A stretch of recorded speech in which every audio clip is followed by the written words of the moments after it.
Amanhã, dia 18 de maio, é o Dia Nacional de Combate ao Abuso Sexual contra Crianças e Adolescentes. No ano passado, foram registradas mais de 100 mil denúncias de violações de direitos humanos contra crianças e adolescentes, sendo mais de 18 mil por violência sexual.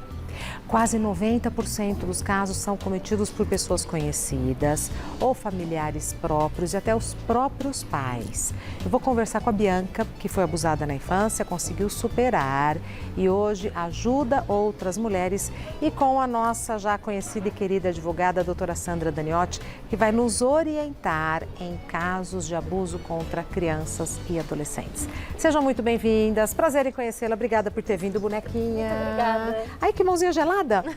Eu vi que você estava com uma sacola. Ah, tinha uma sacola ou era só esse cartaz? Era esse cartaz e uma mochilinha. Se você quiser mostrar, pode mostrar. Mãe, estou bem.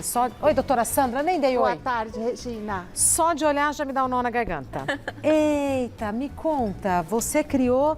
É uma plataforma, é uma rede social. O que é, Bianca? É o Instagram, Mãe Estou Bem.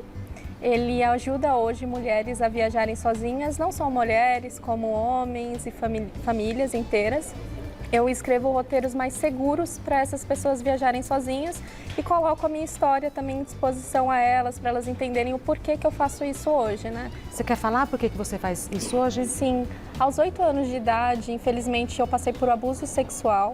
E isso, obviamente, não é legal para nenhuma criança, e na minha época, a minha mãe não teve informação de como denunciar. Então eu passei a minha juventude, adolescência, né, ali mais privada, minha mãe sempre me segurando das coisas, me assegurando, né? Ela foi uma mãe incrível. Minha mãe te proteger. Total. A minha mãe é uma mãe incrível. Inclusive, mãe, eu te amo muito. Existe esse projeto hoje por conta da senhora, então... Eu te amo. E amo muito minha mãe porque ela me protegeu da forma que ela pôde. Só que ela não teve orientação de como cuidar de mim, né? Como cuidar dessa parte na minha vida. E quando eu comecei a viajar, mais ou menos aos 22 anos, pensa numa mãe... Você viajava sozinha? Sempre viajo sozinha. Bianca, coitada, não dormia? Não dorme, né? Até hoje, coitada. Eu viajo sozinha mais ou menos desde os 22 anos. E em 2019, quando eu fiquei sabendo que o abusador que fez comigo fez com outras pessoas, eu me senti mal, eu infelizmente tentei tirar minha vida. E em 2020, para 2019 e 2020 eu me cuidei, sabe? Eu fui para psicólogos, psiquiatra, me cuidei, fiz cursos. Eu acho que é isso, a gente precisa muito informar as pessoas que existe o abuso e que existe a cura para o trauma. Que eu posso te falar, não vai te curar 100%, você não vai esquecer o que aconteceu com você, mas isso te alivia. Existe saúde que cuida de você. Como que a sua mãe se cuidou? A minha mãe tem um psicólogo, ela cuida, mas assim, a informação que não foi levada para ela antes, eu acho que isso é um baque para ela até hoje. Então, eu sempre conto para minha mãe, sempre falo para ela, a senhora nunca foi culpada, a senhora foi tão vítima quanto eu. Sem dúvida. Então, isso infelizmente aconteceu, mas nós estamos aqui hoje e acredito que as pessoas que dão voz ao projeto, ou o Maio Laranja, ou qualquer outro projeto que fale sobre esse assunto, para incentivar as pessoas a denunciar, que precisa denunciar, que esse assunto precisa ser falado e não é um tabu. Hoje você está com que idade, Bianca? 29. 29. Uma cara de... Adolescente. Cara de adolescente. Fiquei super emocionada com a fala dela. Eu doutora acredito. Sandra Daniotti, porque para mim é um assunto muito difícil. E eu nervosa. Nervosa, doutora Sim, Sandra? porque esse assunto é um assunto que quem me conhece sabe que eu sou militante, atuo nesse sentido de defensora das mulheres e das vítimas e vulnerabilidade. Ela é uma sobrevivente, eu tive a oportunidade de falar com ela um pouquinho aqui antes, e ela precisa realmente de apoio, porque precisa ter muita coragem de fazer o que ela está fazendo. A Bianca. Com certeza. Porque a vítima, então veja, como ela diz, a minha mãe não teve o acesso às informações adequadas. E realmente eu vejo que não. Por quê? Quando uma mãe descobre que uma criança sofre um abuso, resolve denunciar, a primeira coisa que ela tem à frente é o seguinte, olha, você pode perder a guarda, olha lá, se você não provar, fica difícil, porque desacredita do depoimento da vítima. a vulnerável. Quem é o mais importante nessa história toda? Vítima. A vítima, a criança. Mas a mãe fica com medo porque ela fica pensando que se ela tivesse feito, se ela tivesse cuidado... Sim, que a gente sempre acha que a gente é super... culpa, porque na verdade ela é uma vítima desse contexto de violência doméstica. Porque o abusador, aquele que pratica o abuso, que na verdade é estupro de vulnerável, está em curso na lei, no Código Penal. Vou dar o nome. É um crime, estupro de vulnerável. Então, na verdade, esse abusador, né, ele já é um agressor. Eu perguntei para ela antecipada, mas ele era agressivo anterior? Sim. Então, aos gritos, agressividade com a mãe, agressividade com... Pode não bater. Mas agressividade com palavras, com imposições, com gestos e atitudes, que faz com que as pessoas tenham medo e faz com que a vítima ache que ela é culpada pelo sofrimento, pelo abuso. Muitas vezes a criança acha que é culpada. E no caso da Bianca, as duas vítimas, né? Ela e a mãe. A mãe. E tem toda uma família, porque desestrutura toda a família, né? E quem pratica o abuso, quem pratica o estupro, na verdade, ele não pratica com uma criança só. Ele não pratica com uma vítima só, já é o perfil. E esse perfil nós não sabemos, pode ser a pessoa que você mais admira, que é tranquilo, que vive do seu lado, seu vizinho, ou qualquer outra pessoa. Uma pessoa acima de qualquer suspeita. Suspeita, mas geralmente é. Então, apesar do medo, ao ter conhecimento de que uma criança foi abusada ou foi estuprada, o que eu, como cuidadora, posso fazer? Delegacia? Boletim de ocorrência? O que eu faço? A primeira coisa que eu vou falar é o seguinte, o acolhimento. Então, quando uma criança chegar ao ponto de levar essa informação para um adulto, é um adulto que propriamente ela mais confia, é o primeiro caso. Então, para ela chegar a falar, então veja... porque tem um vínculo de confiança. De confiança, e veja quantas coisas ela chegou, qual o caminho que ela traçou para até chegar a contar o fato. Porque ela diz assim, será que eu sou culpada? Será que eu levei o abusador a fazer isso comigo? Porque existe uma questão de silêncio. Então, assim, o abusador diz assim, ninguém vai acreditar em você, porque você é uma criança e você mente, porque você cria histórias. Então, assim, quando ouvir, a primeira coisa é o acolhimento. Olha, você não é culpado, você não é culpada, porque o abuso pode acontecer não só com meninas, mas com meninos também. Claro. Então, você não é culpado, você não é culpada. Então, eu vou te ajudar. Só que nunca prometer o silêncio absoluto, porque a criança, quando ela vai contar, né, Bianca? Então, ela quer o quê? A proteção. Então, tá. E a divulgação, Regina. É uma ameaça. É uma ameaça.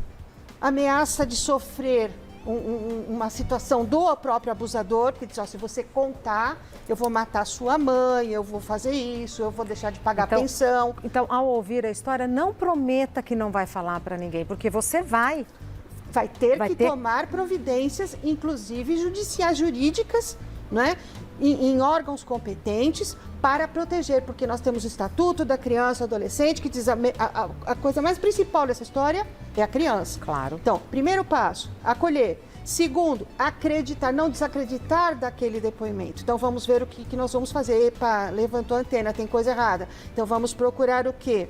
Delegacia especializada de preferência. De preferência. Ou, eu falei para a Bianca agora, Ministério Público. Existe o departamento que faz esse acolhimento, que faz esse atendimento para os vulneráveis. Mulheres vítimas de violência doméstica, crianças vítimas de abuso sexual, inclusive intrafamiliar, que é o maior número, ou seja, dentro das famílias, tá? E os idosos, então o Ministério Público, ele está lá para atender você, orientar e encaminhar essa denúncia. É você, Bi? Sim. Aonde você está aí? Arraial do Cabo. É um dos roteiros que você monta para mulheres viajarem. E aí, obviamente, eu indico guias, né? Porque também não é muito legal uma mulher viajar sozinha e estar sozinha na cidade.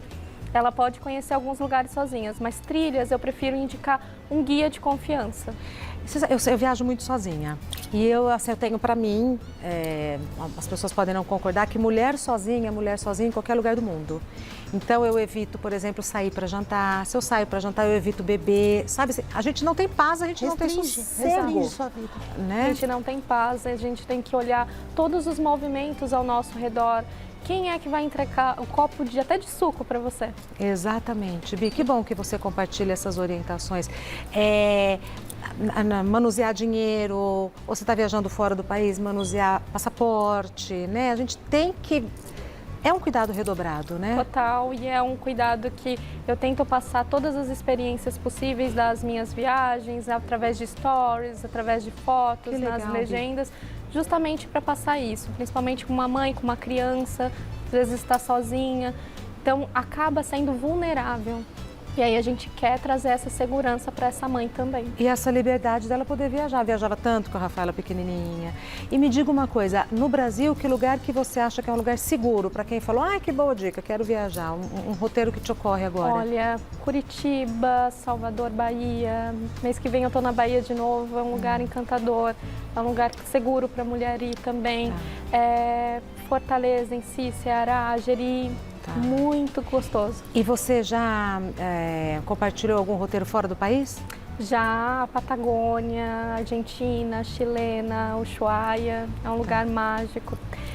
Bolívia, Salar do Uyuni, é um lugar incrível. Ai, Salar do Uyuni é tranquilo? Muito tranquilo. Ai, porque minha filha tá querendo ir, eu falei, mas Rafaela, muito ai, tranquilo, Bianca, muito vou tranquilo. falar pra Rafaela entrar no Mãe Estou Bem. Sim, eu vou passar todas as dicas pra ela, é muito tranquilo de ir. Mãe, se preocupa, né? Ai, que linda! Urubici.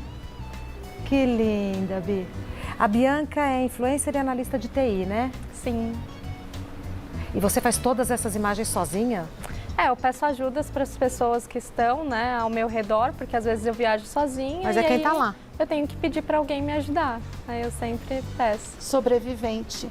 Exato. Que fez de uma dor um trabalho maravilhoso. Obrigada. Tem que ser apoiada sempre. É inspiradora. Muito. Super inspiradora. Muito obrigada. Tem perguntas para a doutora Sandra e talvez tenha para a Bianca também. Vamos ver. Patrícia, existe um perfil que identifique um indivíduo que abusa sexualmente de crianças e adolescentes? Infelizmente, não. Porque o abusador pode ser aquela pessoa que você mais tem confiança. Pode ser um vizinho, pode ser um jardineiro, pode ser... Que usa um religioso, exatamente. Geralmente são aquelas pessoas que procuram profissões ou atividades que se aproximam de crianças e adolescentes. E aí ele ganha a confiança da família, né? Às vezes a mãe, o pai vai trabalhar, não tem com quem deixar, pode deixar que eu cuido. E assim vai, e aquele silêncio entre a criança e o abusador vai crescendo. E esse temor, e não tem como identificar. Por isso é necessário tomar cuidado e observar como seu filho, sua filha se comporta. E diante da pessoa, porque pode ter uma certa repulsa, um certo medo. E as pessoas acham que é à toa. Criança é muito transparente, né? Tá na cara se ela não gosta de alguém. Assim. Pois é, Regina, mas às vezes tem muitas mães e pais que não percebem. Né? Às vezes por conveniência, né? Existem casos que infelizmente por conveniência, existem casos que a pessoa não acredita. Inclusive quando a criança vai falar, olha, X abusador fez isso comigo, uma pessoa acima de qualquer suspeito, diz assim, não, inventou. Tá querendo fazer birra. Exatamente. E posso te dizer, não existe classe social, tá? Isso acontece no baixo e classe AAA. Mais uma pergunta. Olivia, como saber se uma criança ou adolescente foi ou está sendo vítima de abuso? Quer Vamos responder, ver se a Bianca... Olha, eu peguei umas dicas importantes, assim, né? Que eu ando estudando muito sobre esse assunto. E tem até um Instagram que se chama Maio Laranja. Lá dentro tem dicas importantíssimas para você olhar. Rendimento escolar da criança é muito importante. Para quando você der um banho no seu filho, mostrar os lugares que você pode encostar, uma outra pessoa pode encostar, pedir licença. Ótimo, isso é ótimo, Bianca. Pedir licença para a criança. Olha, filho, agora eu vou lavar uma parte íntima sua e, por favor, outra pessoa não pode encostar em você. Tá bom? E tipo, explicar para ela de uma forma que a criança entenda. O que é intimidade. Exato. Inclusive. Observar o cenário ali da criança. Por que ela não se sente mais bem indo para um lugar que ela já ia antes? Esses são alguns sinais que algumas crianças já estão apontando, ou apontaram, ou estão apontando, né? Que pode ocorrer. Então, essas informações que estão sendo colocadas nesse perfil que é para o Maio Laranja são muito importantes. Perfeito. E você pode também ter desenhos. Observe o caderno do seu filho. sua filha, desenhos. Pede para fazer um desenho aleatoriamente. Isso, deixa, mas na hora que está sozinho. Já tive relatos, então assim, está fazendo um desenho com a sexualidade aflorada, impróprio para aquela idade, vocabulário impróprio. Né? Atitudes, por exemplo. Alteração do sono, imagina. Masturbação exacerbada. Não é o toque que é normal para a criança daquela idade, mas é o que é excessivo. O sono, o terror noturno. Então a criança acorda assustada, medo. Então volta, não tem mais o controle da questão de conter a urina, etc. Então muda, ela volta, regride. Então, como ela disse, né, o rendimento escolar caiu, a criança se fecha, não quer mais sair, fica trancada no quarto, não quer sair com os amiguinhos. Então, tudo isso é um comportamento que revela que existe alguma coisa de errado e que tem que ser investigado. Agora, se a criança verbaliza que foi uma determinada pessoa na linguagem dela, tá? Porque a criança, ela não vai dizer, olha, o tio, a tia fez isso assim claramente. Sim, é na linguagem, no universo E dela. precisa tomar muito cuidado, porque tem que deixar a criança falar voluntariamente, para não dizer depois que foi manipulada para dizer, para trabalhar contra o abusador. Tem que levar isso para a autoridade policial, inclusive. Mais uma. Júlia, por que as crianças não contam que têm sido abusadas? Primeiro, vamos lá, é o medo de não ser acreditado, é o silêncio entre ela e o abusador, que é aquele pacto de silêncio. Então, muitas vezes o abusador pratica o ato e dá uma compensação, presentes, ou diz, olha, e se você não fizer, se você contar, eu vou fazer com a sua irmã. Ou então sua mãe vai ficar muito triste se ela souber, né? É uma criança. Triste. E tem mais, a criança já percebe o relacionamento dos responsáveis por ela com o abusador e já vê que as garantias que ela tem de que vai ser acreditada, que o depoimento vão acreditar, é muito pequeno, porque a criança consegue perceber isso. E o medo, o terror de ficar sozinho nessa história. E nem né? sempre a criança tem a certeza de que ela é amada. Sim. Tem esse fator, de repente a criança... Por isso que a gente fala do acolhimento, Regina. Tem que ter o acolhimento, um abraço, me conta, vamos conversar. Olha, mas eu não vou garantir para você que vou ficar em silêncio para poder te ajudar. Mas eu vou te ajudar de todas as formas que eu puder, ou porque então eu acredito em você. Ou então não fala, porque é uma criança, você dá as informações à medida da compreensão dela, né? Então, mas quando você conta para um terceiro, assim, bruscamente, ela se fecha. Claro. Porque o medo e a vergonha. Claro. E se é uma criança de 8, 9 anos, já entende que todo mundo vai ficar sabendo, não é, Bianca? E aí vai passar vergonha, a família, vai destroçar a família, as pessoas que você mais ama. Então, assim, mãe, estou bem, sobrevivi, estou bem, não se preocupa comigo. Eu fiz dessa dor aí uma luta, né? Mas é muito difícil chegar nisso. Muito. Muito mesmo. E o que eu falei para ela, desculpa, só cortar um pouquinho, você tem 29 anos, ela disse para mim, mas eu não poderia mais nem fazer denúncia agora que já prescreve. Não. Então, é importante que as pessoas saibam. Então, hoje, um filho que é abusado, mesmo que você faça denúncia, não consegue provar o abuso, porque o abuso, você sabe, passar a mão, esses tipos de toques, mas não deixa vestígio. A prova é muito difícil, então não consegue provar. Mas a criança vai chegar com 18 anos e ela vai entender que aquilo não era carícia, era abuso. E aí ela tem o direito legal de, a partir dos 18 anos que atinge a maioridade, para fazer a sua denúncia 20 anos para frente. Resolver essa história. Sim. Você falou tudo porque tem que fechar o ciclo, né, Bianca? Exato, exato.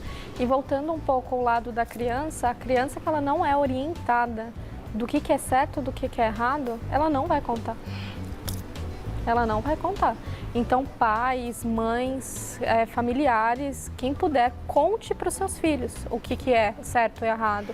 Conte para as crianças na sua escola, fale sobre esse assunto das idades que podem falar, né? Você não vai chegar para uma criança e falar o que é sexo ou o abuso. Mas o que é certo ou errado, você pode dar esse Exato, parâmetro. Com desenhos, com cores, vermelho, ó, esse vermelho só os pais podem tocar no banho, nisso, tem que pedir licença.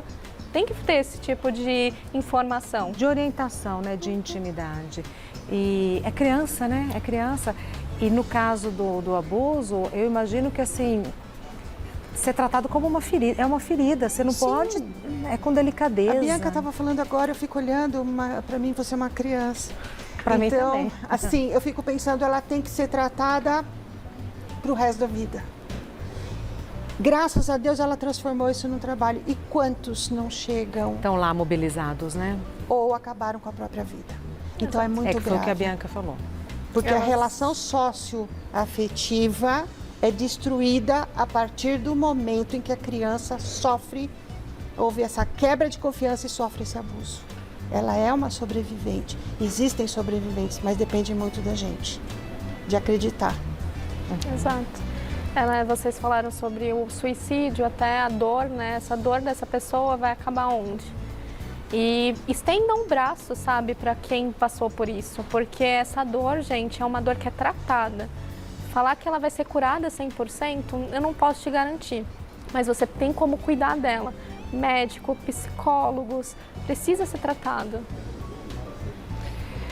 A doutora Sandra Daniotti tem um e-mail que está no Instagram como Sandra_Daniotti, com 2 T's e o telefone da doutora Sandra Daniotti, 3857-5778, e tem também o 9455443. Tá errado esse número. 4554-3405. Repete, por gentileza. 94554-3405, o número do WhatsApp. Perfeito. Bianca Mendes, o Instagram dela é @mãe_estou_bem. E a Bianca citou o Maio Laranja, que é uma ONG, o Instagram deles é @maiolaranja, tudo junto. O site é maiolaranja.org.br. Exploração e abuso sexual infantil, diz que denúncia 100. Inclusive, você pode fazer a denúncia de maneira anônima. O que não pode é se calar. Escute seus filhos. Teve uma criança que morreu recentemente porque falou para o pai, né? Olha, eu estou sofrendo agressão, mas com medo de perder a guarda, o pai não denunciou e chegou vias de fato. E aí todo mundo vê nos jornais. Então, escute seu filho e lute por ele. Você está falando lá do Rio de Janeiro? Sim, é essa a questão. Então, quer dizer, você fala um abuso sexual, mas existe a agressão intrafamiliar, a violência. Então, a criança tem que ser ouvida, Regina, você salva vidas. Ah, mas dá trabalho, vão querer reverter guarda, vão querer modificar, mas tem que ter a sua presença ali e insistir. Por isso, a criança não tem voz se não for você. Esse é o recado, né? Exato. Meninas, muito obrigada. Eu vou entrar no seu Instagram. Mãe, Regina, obrigada, Gazeta, pela oportunidade, viu, de falar esse assunto tão Podemos sério. retomar as pautas. Não estendi o assunto com você para não te expor. Muito obrigada. Tá bom? Para não te expor. Muito obrigada. Obrigada, Regina. Imagina. Obrigada a todos. Até breve. Saúde. Estamos comendo sapatinho, Sim. amiguinha. Olha só, parceirinha.